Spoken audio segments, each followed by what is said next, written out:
Hello, welcome to EPG Pathshala Biophysics, Paper 2, Quantum Biophysics. I am Angshuman Lahiri, Associate Professor, Department of Biophysics, Molecular Biology and Bioinformatics, University of Calcutta. In this paper today, we are going to take up Module 15 dealing with the extended Huckel method and the need for self-consistent field theories. We have already discussed in the previous modules methods applicable to molecules in which the electrons could be divided into pi electrons belonging to atoms other than hydrogen and other electrons. This constituted a restriction on the class of molecules that could be studied with this method. It appeared that the systems studied by these methods belong to the class of conjugated hydrocarbons and their derivatives. In this module, we shall introduce an approximation known as the extended Huckel theory that divides the electrons into two groups. One, the valence electrons of the atoms constituting the molecule, and two, the 1s core electrons of these atoms. Naturally, the 1s electrons of hydrogen atoms are valence electrons, so they belong to the group of valence electrons. This mode of division is applicable to describe some particular aspects of the electronic structure of any type of molecule.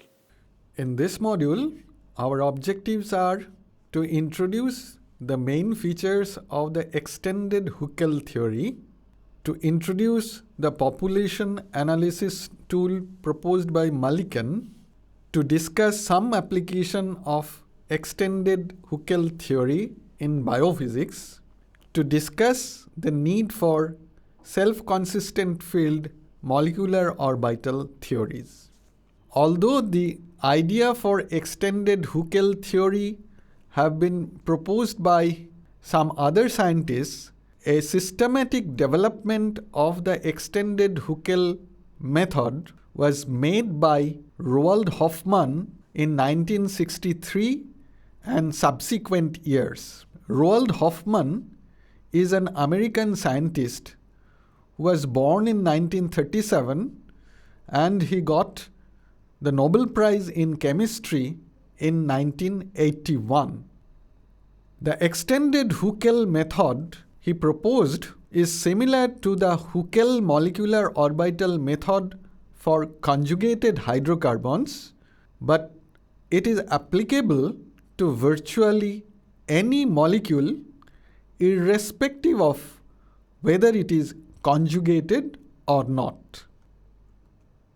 Before going to the extended Huckel theory proper, let us briefly recapitulate the basic steps of the simple Huckel molecular orbital theory. In the Huckel molecular orbital theory, we suppose that in our system, we can treat separately the pi electrons from the sigma electrons. And then we set up a basis of the pz orbitals, one for each atom donating a pi electron. And then we seek molecular orbitals that are linear combinations of these pi electronic atomic orbitals that minimize the energy of the system. We have already seen how to construct such molecular orbitals. For example, in this equation, the big psi, that is the molecular orbital, is written as a linear combination of the small psi's, psi 1, psi 2, psi 3 up to psi n, which are the atomic orbitals. And this is written as C1 psi 1 plus C2 psi 2 plus up to Cn psi n. That is sum over I equals 1 to n Ci psi I. This equation involves the coefficient C1, C2, C3 and so on, and any arbitrary coefficient Cr need to be determined from a minimization condition. And what is the minimization condition? Consider the energy of the molecular orbital. and this energy has to be written as psi h psi divided by psi psi. That is, in the numerator we have the matrix element of the Hamiltonian involving the wave function molecular orbital psi, and in the denominator we have the overlap integral of the molecular orbital. We seek the coefficients in such a way that the energy is optimized, and this can be achieved by making the first derivative with respect to the coefficients all vanish. That means we require that del E del Cr equals 0. And a simple calculation that we have carried out in the previous module shows that this leads to the matrix equation sum over R H SR minus E S SR Cr equals 0. Now in the Huckel approximation, the overlap matrix elements S Rs equals 1 only if R equals S, otherwise it is taken as 0. And for an all carbon system, we take all the diagonal elements of the Hamiltonian matrix to be equal to a parameter alpha, that is HII equals alpha, and the off diagonal elements between the nearest neighbor orbitals are set to a parameter beta, and all others are set to 0. Since the matrix equation that we constructed will have non-trivial solution if the determinant is 0, that means we have determinant of H minus epsilon S, or determinant H minus ES equals 0. This will give us a polynomial equation in E of degree n, where n is the number of atomic orbitals used to construct a molecular orbital. Since such polynomials will have exactly n solutions, there will be n molecular orbitals or sets of coefficients Cri with energies Ei.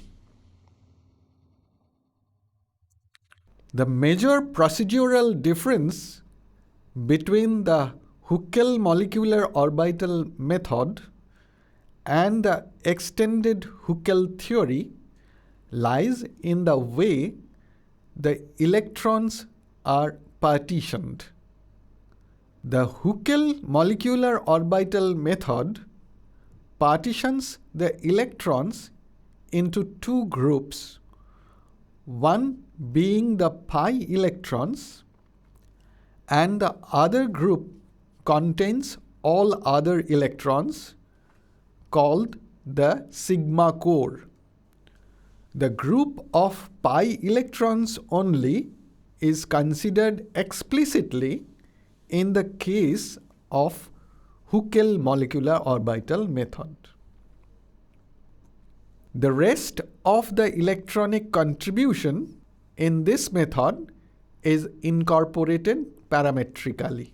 The extended Huckel theory, on the other hand, puts the valence shell electrons into one group and the inner shell non-bonding electrons are put into another group.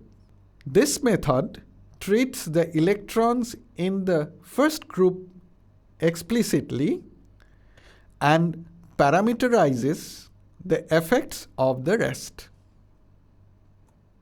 The extended Huckel procedure allows us to calculate the basic properties of all organic systems, aliphatic and aromatic, as well as inorganic structures with one simple parameterization.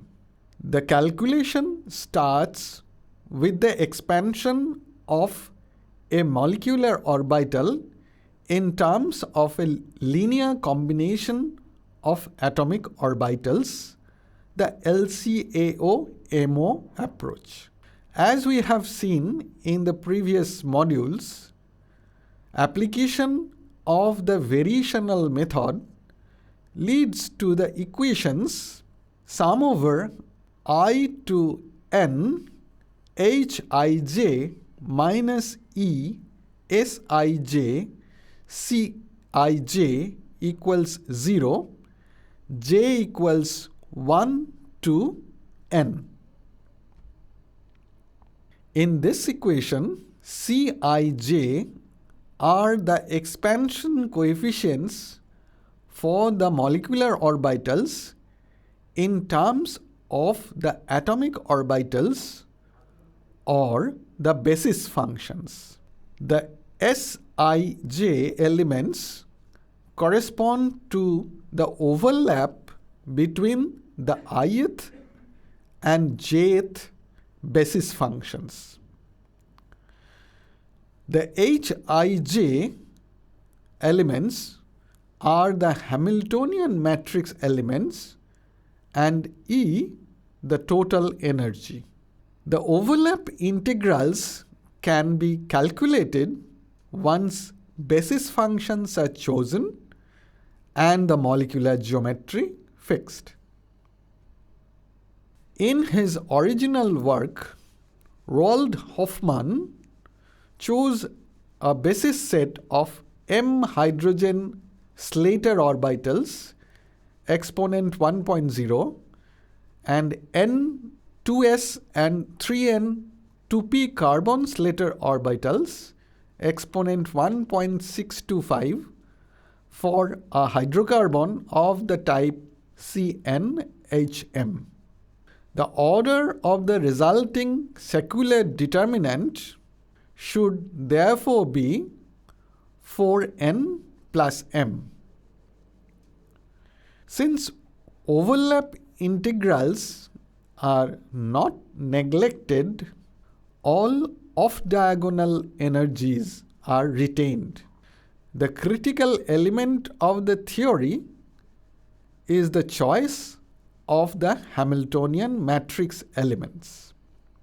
The extended Huckel theory parameters. Here, the diagonal elements HII are equated to the valence state ionization energies of the particular atoms. Hoffmann suggested the following values for saturated and unsaturated hydrocarbons. For example, HII equals minus 11.4 electron volt for 2p atomic orbitals of carbon, HII equals minus 21.4 electron volt for 2s atomic orbitals of carbon, HII equals minus 13.6 electron volt for 1s atomic orbitals of hydrogen.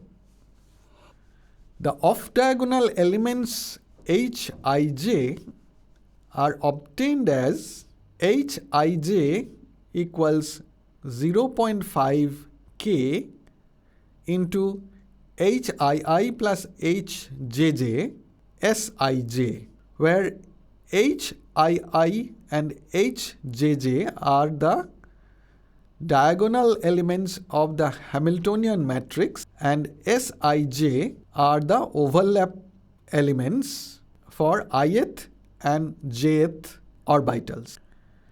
This parameterization was first discussed by Mulliken and was later used by Wolfsberg and Helmholtz. Hoffmann suggested the value of K equals 1.75 from detailed considerations of theory and experiments. Although the extended Huckel theory is conceptually simple, one needs computer programs for evaluation of the matrix elements and diagonalizations. The input to such a program includes the precise coordinates of the various atoms. The overlap matrix is then computed and the Hamiltonian matrix is then constructed from it using the parameterization schemes. The complete set of equations is solved by two matrix diagonalizations, which are the most time-consuming steps in the entire calculation. The resulting energy levels and wave functions can then be analyzed. A freely available program for extended Huckel calculation is called yet another extended Huckel molecular orbital package. This can be used for calculation and visualization. The package features a program bind that performs the extended Huckel calculations on isolated molecular systems and extended systems in 1, 2, or 3 dimensions. Let us now discuss the analysis tool suggested by Mulliken, which is known as Mulliken populations. The electron densities and bond orders that could be calculated from the simple Huckel molecular orbital method provided a useful conceptual framework for relating the theory to experimentally observed molecular properties. For example, bond lengths or electron spin resonance splittings. Are there analogous quantities to describe the distribution of electrons in an all-valence electron method, such as the extended Huckel theory? A number of such measures have been proposed, and one of the most popular and widely used such quantities is the one that was proposed by Mulliken. Let us take a real normalized molecular orbital, phi I, from two normalized atomic orbitals, chi j and chi k. So phi I equals Cji chi j plus Cki chi k. The square of this molecular orbital will tell us about the electron distribution. So phi I square equals Cji square chi j square plus Cki square chi k square plus 2 Cji Cki chi j chi k. If we now integrate over the electronic coordinates, because of the normalization condition of the molecular orbital and the atomic orbitals, we will get 1 equals Cji square plus Cki square plus 2 Cji Cki Sjk, where Sjk is the overlap integral between the atomic orbitals chi j and chi k. Mulliken proposed a conceptual division in which one electron in the molecular orbital phi I contributes Cji square to the net atomic orbital population of chi j, Cki square to the population of chi k, and 2 Cji Cki Sjk to the overlap population between chi j and chi k. For 2 electrons in the molecular orbital, these figures should be doubled. We now designate the net atomic orbital population of chi j due to 1 electron in the molecular orbital phi j by Qji, and the overlap population between chi j and chi k by pjki. Then qji equals cji square and pjki equals 2cji cki sjk. The Mulliken net atomic orbital population qji for each atomic orbital chi j and the Mulliken overlap population pjki for each distinct atomic orbital pair chi j and chi k will then be obtained by summing over all the electrons present in the molecular model. So Qj equals sum over I going over all the molecular orbitals Ni Cji square, which is identical to sum over Ni Qji, and Pjk equals 2 into sum over all the molecular orbitals Ni Cji Cki Sjk, which is identical to the sum over Ni Pjki. The sum of all the net atomic orbital and the overlap populations will be equal to the total number of electrons in our molecular model. That is, all the valence electrons for the extended Huckel method. Let us now discuss the extended Huckel energies and their relation with Mulliken populations. The orbital energy of a real molecular orbital phi I can be written as Ei equals sum over all the atomic orbitals Cji square Hjj plus 2 j less than k sum over all the atomic orbitals Cji Cki k Sjk Hjj plus Hkk divided by 2. The first term comes from the contributions to the net atomic orbital population, and the second term comes from the overlap population.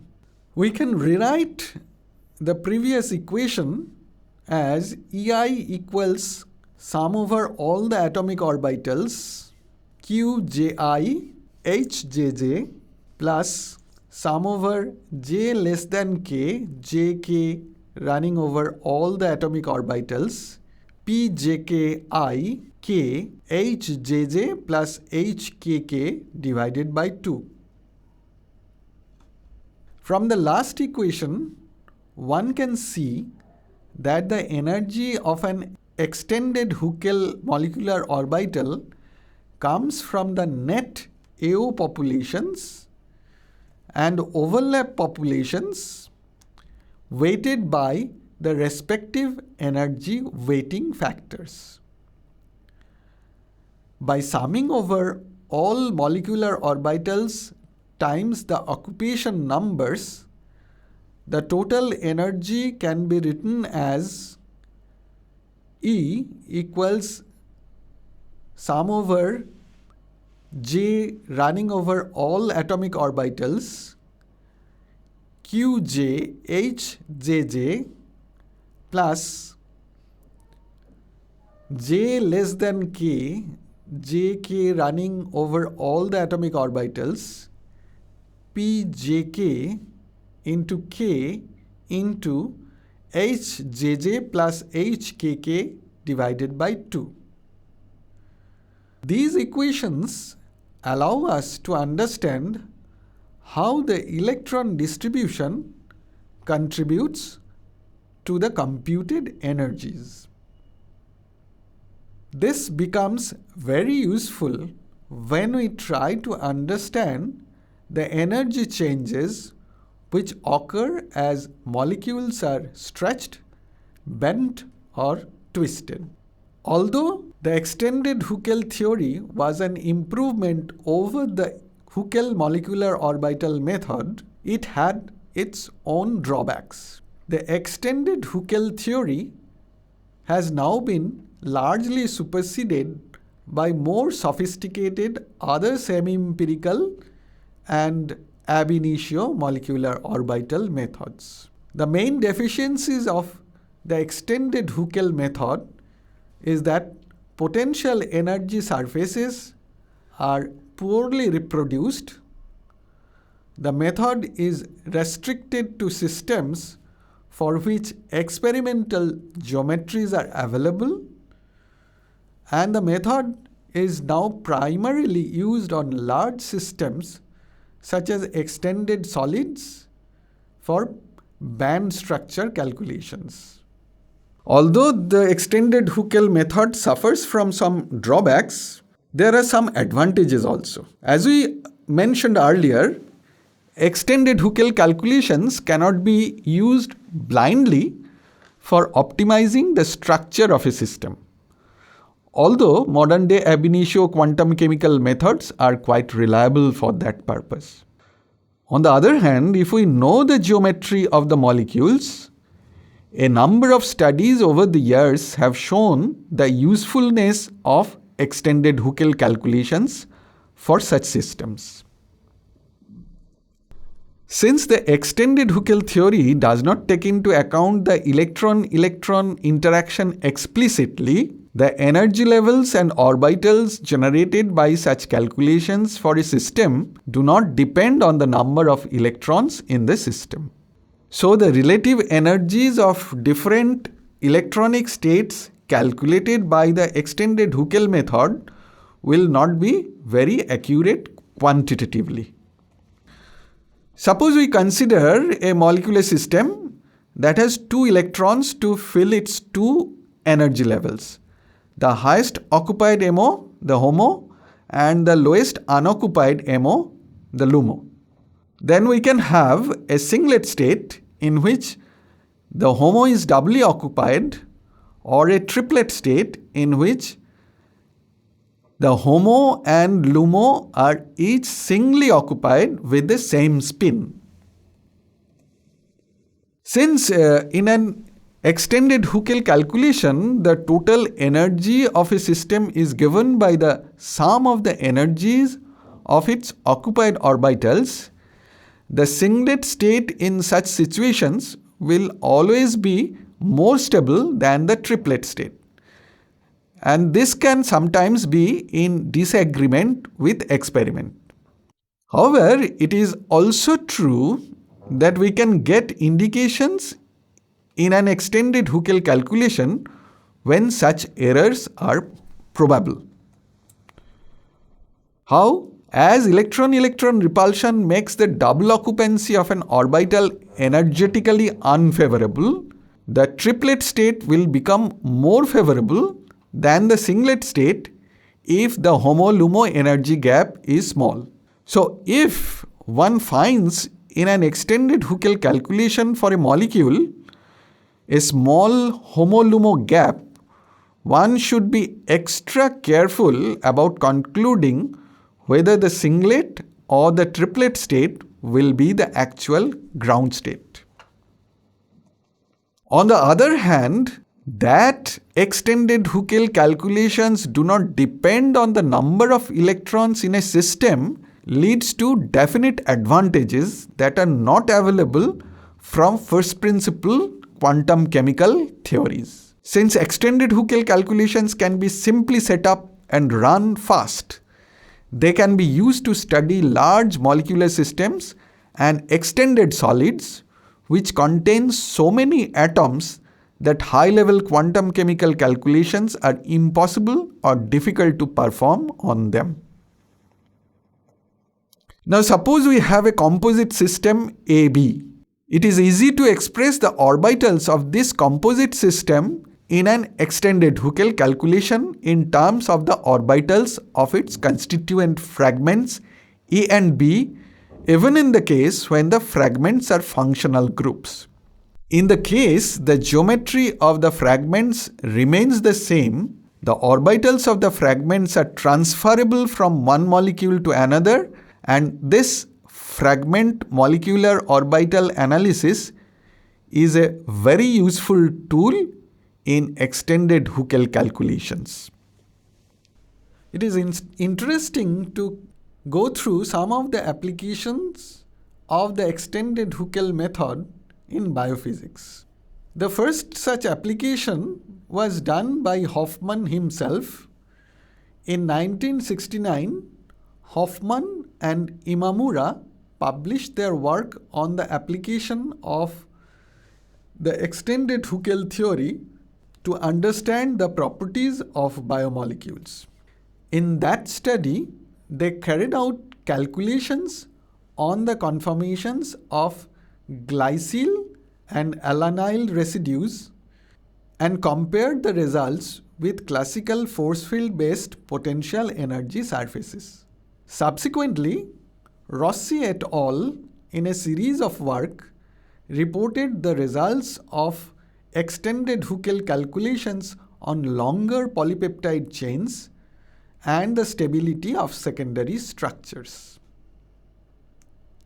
In India, starting from 1970, Professor Girjesh Govil and co-workers explored the conformations of oligo and polypeptides as well as of nucleic acid constituents in a series of work using the extended Huckel method. Lastly, let us mention a very interesting application of the extended Huckel method in biophysics that have appeared recently. In a very recent work with the title Quantum Criticality at the Origin of Life, which appeared in Journal of Physics in 2015, Gabor Vatte and co-workers have explored the proposition that molecules taking part in biochemical processes from small molecules to proteins are critical quantum mechanically. They argue that electronic Hamiltonians of biomolecules have such properties that the material is neither a metal nor an insulator but a new quantum critical substance. Now, what is quantum criticality? The idea actually comes from solid-state physics. Quantum critical states are described as unusual electronic states that are positioned somewhere in between conduction and insulation so that under specific conditions, the flow of current in the system becomes unpredictable. When such a current flow takes place, the magnitude of the current can fluctuate by several orders. For their numerical studies, they selected NMR structures of the solution form of myoglobin and they downloaded it from the protein data bank, and the structure contains the protein data bank ID 1MYF. You can see the structure in the picture. The extended Huckel calculations were carried out by the numerical package that we mentioned previously, and the package is YAEHMOP. There were 6,329 valence electron atomic orbitals, and the extended Huckel Hamiltonian and overlap matrices were of dimension 6,329 by 6,329. Their calculations showed a fractal nature for the eigenfunctions, confirming their proposition that the system is midway between localization and delocalization. And if confirmed by experiments, this would imply a new mechanism of electron transport across a protein molecule. Now, if we consider the theory of Huckel molecular orbital in the previous modules, we find that the theory neglected the effect of electronic interactions. However, to correspond to reality, the effect of electrostatic repulsion among electrons should be taken into account. Although the extended Huckel theory tries to address this deficiency by parameterization, in many cases the simple parameterization procedure proves to be insufficient. The self-consistent field molecular orbital theory is one way of improving the description by taking into account in more detail the effect of electronic interaction. In the next module, we shall introduce the basic idea of the self-consistent field molecular orbital theory, and the theory will be discussed in greater detail in subsequent modules. So let us briefly summarize the main points we learnt in this module. In this module, we have introduced the extended Huckel theory and showed the basic steps of its theoretical calculations. We have also discussed how the theory is implemented computationally. We have discussed a widely used analysis tool proposed by Mulliken, which can be used to analyze the results obtained from an extended Huckel calculation. We have also discussed applications and shortcomings of the method and the need for more accurate theories such as the self-consistent field molecular orbital approach.